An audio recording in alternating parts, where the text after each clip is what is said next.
কিছু মসজিদে রবিউল আউয়াল মাসে মসজিদগুলোতে আলোকসজ্জা করা হয়। এটা শরীয়তের দৃষ্টিতে কেমন?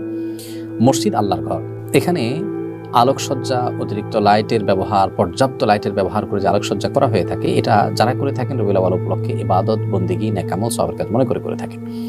নবী করিম সাল্লাল্লাহু আলাইহি ওয়াসাল্লাম রবিউল আউয়ালকে কেন্দ্র করে অতিরিক্ত আলোকসজ্জা বা এই যে আনন্দ আয়োজন যেটি আমরা দেখতে পাই আজকাল, এরকম কোনো কিছু তিনি বা তার খুলাফা রাশেদা বা সাহাবায়ে কেরাম কেউই করেননি।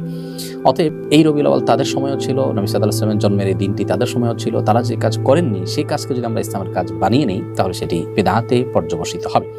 তাছাড়া দুঃখিত, অতিরিক্ত আলোকসজ্জা এটা অপচয় ছাড়া আর কিছুই নয়। মসজিদে করলে সেটা যে জায়েজ হয়ে যাবে ব্যাপারটা সেরকম নয়।